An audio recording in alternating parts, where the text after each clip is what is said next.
everyone, I want to talk to you about the 7 feminine archetypes.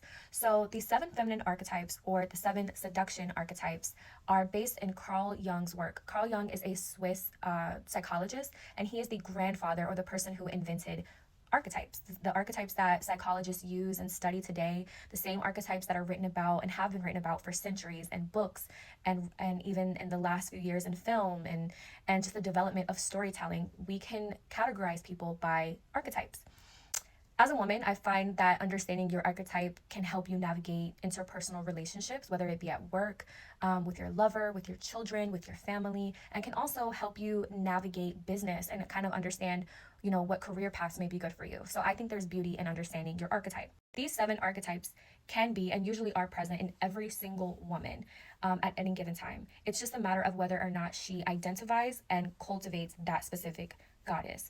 So usually women are dominated by 1 to 2 of the archetypes, but the goal should be to cultivate all 7 of these archetypes in a balanced and harmonized way. The mother goddess, who is represented by Demeter, is someone who is very warm, very loving, very generous, very giving. She can be quite self-sacrificing. She's the one that tends to be the responsible party of the group. Like if everyone else is drinking in college and going to parties, she's the one that's wanting to make sure that everybody got home safely. She's the one that wants to make sure everybody's, taken care of, everybody has what they need, and she shines at hosting.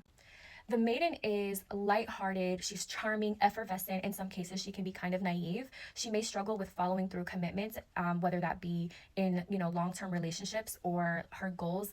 But she brings this lifelike, Barbie-like kind of personality to any situation. She's a very warm goddess as well.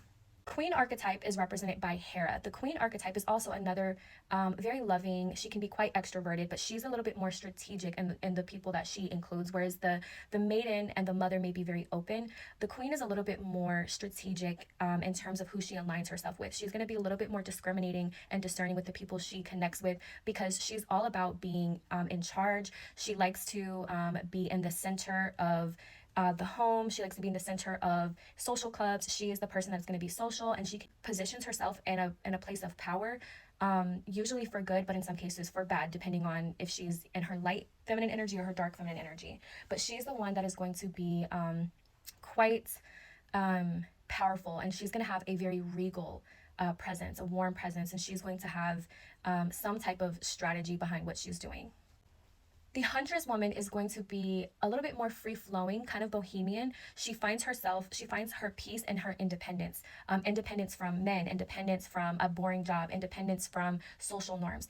Unlike the queen, she's not so concerned about having social circles or being positioned in a social circle. The huntress, who is represented by Artemis, is someone who enjoys doing things at her time, and she doesn't want to be tied down by routine. She enjoys her freedom, and that happens to be in love. What's seductive about her is the fact that she is hard to pin down herself. Then we have the sage woman. The sage woman is going to be a woman who uses strategy, intellectualism, philosophy. She is going to use her ability to manage her emotions to create distance in a strategic way in her relationship. She almost triangulates her relationship. She's a woman that even in love, you will never get the better of her. She's always going to be, she's always going to focus on her philosophy or her beliefs or her cause first. She's not someone that's going to be swayed easily by her emotions or the emotions of those around her.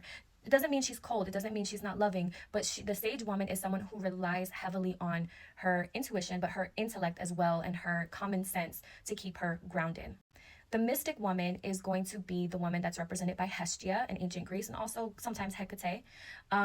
Hestia is the mystic, and the mystic energy I find is quite misunderstood, although it's very present in today's world. The mystic is somebody who is governed by her own self. She is her own sanctuary. Her sanctuary is her home. She's the woman that you will see, meditating, doing spiritual practices, and even if she's not particularly religious or quote unquote spiritual, there is an inner peace to her. You know that her agency lies within herself, not in an extroverted, like societal way, like the huntress, but in a very quiet, introverted way, where you know that she's peace. It's almost like a warm fire blazing. And finally, we have the lover, represented by Aphrodite. This is a very extroverted energy, but this is a very extroverted, self-absorbed type energy. Aphrodite is the siren. She is the woman who represents love and beauty and luxury. Also, war. She aligns herself with warriors in some cases. And she is the woman that is going to be so focused on the present, so focused on the moment. She is the alchemical goddess because she doesn't fall into a category of the vulnerable goddesses or a category of the independent goddesses. She is a goddess who is her own person. She has her own self-agency. She can struggle with commitment as well. This is not a goddess that's after commitment. This is a goddess who is after connection. I would say that's the biggest difference. She is not completely independent like a huntress woman or a sage woman or a mystic woman. She likes the connection that, you know, a mother would like or a maiden would like. However, she doesn't sacrifice herself in the meantime, and that would be the difference. She doesn't fall into either one of those categories. She is her own person. Aphrodite, again, she can struggle with deadlines. She can struggle with following a routine, keeping a job, because she is very much in the moment. And she is somebody that's ruled by her passions, which can get her in trouble as it pertains to long-term relationships.